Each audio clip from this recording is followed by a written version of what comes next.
everyone! So today, uwi na ako ng Davao. I'm going back to Davao, guys. I'm gonna miss Manila. Charot lang. Ayun, naghintay lang kami ni tatay ng sundo namin. And mauna na ako umuwi kasi nga, meron pa siyang appointment in Manila. So, yan. And habang naghihintay nga pala ng sundo namin, gusto ko i-shoutout mga pala si Sir Joel Montero na palagi nagbibigay ng star sa akin sa Facebook. Oh my God, thank you so much. Na-appreciate ko po yun.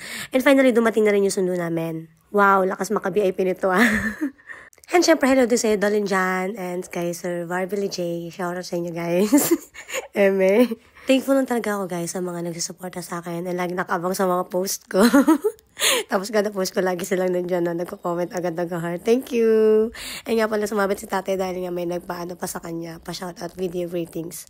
And then finally, tapos na sila and punta na kami sa airport. Thank you nga pala kay Sir Archie. Nice meeting you, Sir Archie. Kahit di ko sure kung mapapanood niya to. And finally, natuloy nga nga ang shoot nila ni Nora and tatay na matagal-tagal namin binabalik-balikan sa Manila. And ayun, guys, matagal ako naghintay sa airport. Kasi gabi pa yung flight ko and nagpa-drop off lang ako dahil si tatay lilipat siya sa Content Hotel. And then, for Easy Pro yun, guys. And then, after nyan, thankful ako and super happy ako kasi sa tagal ko naghintay. Na-meet ko si Mami Flor. Mami Flor, I love you and I miss you. Super bait niya, guys. As in, super happy ako talaga na nag-meet kami. As in, grabe yung mga na-share namin sa isa't isa. And super, grabe, alam mo yun. First time ko umiyak na. First time lang namin nag-meet na umiyak talaga ako. As in, napaiyak ako kasi mag-iwalay na kami. Oh my God, Mami, I miss you. Alam mo yung pakiramdam na feeling ko, kaya kami nag-meet kasi may reason. Destined talaga, ganun. Oh my God. Tapos ayan, nandyan ako sa plane, naghihintay na lang ng lipad namin. And ako lang mag-isa sa lane ko. Grabe naman, pinamukha talaga sa akin, mag-isa na lang ako sa buhay. Mag-isa, joke lang. Ang OA ni Ante, no? So, ayan na nga, guys. Naghihintay na lang ako dyan. And alam mo, yung favorite part ko talaga is yung palipad na yung plane na super satisfying niya. Ewan ko kung ganun din ba kayo. Basta ganun, para reminisce ka ng mga nangyari sa buhay mo. Makakapag, alam mo yun, basta nakakapagmuni-muni ka. Basta satisfying lang talaga siya. O, basta yun na yun. Bahala na kayo maintindihan kung ano yung point ko.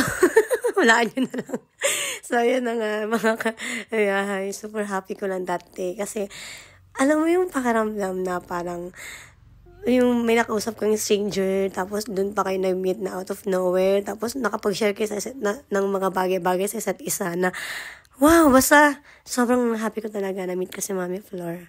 Kaya lang taga Cebu siya, guys, and sana magkita kami soon, Mami, sana makapagkita tayo soon. And ayan, hindi ako mabay ng walang music, and nakikinig lang ako habang naghintay ng food, kasi sarap ng food ng Philippine Airlines, guys. Legit. Like, legit talaga, promise. Walang halong atik. And ayun, in-enjoy ko lang yung food ko dyan. Yan, nahirapan pa ako maglagay ng phone. Tapos, ayan, okay na ako. Basta, makakain lang ako, okay na ako. Kasi sino namang babae, guys, di ba?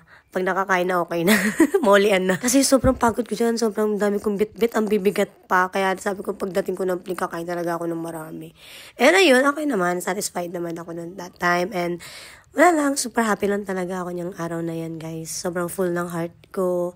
As in, ay, nako. In-order ko nga pala yung spaghetti nga pala with garlic bread. Dahil favorite ko yung garlic bread. Oh my God. Like, kahit yun lang yung kakainin ko araw-araw is okay lang sa akin talaga, as in. And hindi na nga pala ako nakapag-video after ko niyan kasi talagang ngarag na ako, guys. At gusto ko nang makauwi na sa pagod. Alam mo yun.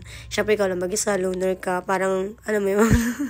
Ang sad-sad mo. De joke lang. Okay lang sa akin yung mga ganyan times. Okay lang sa akin mag-isa, guys.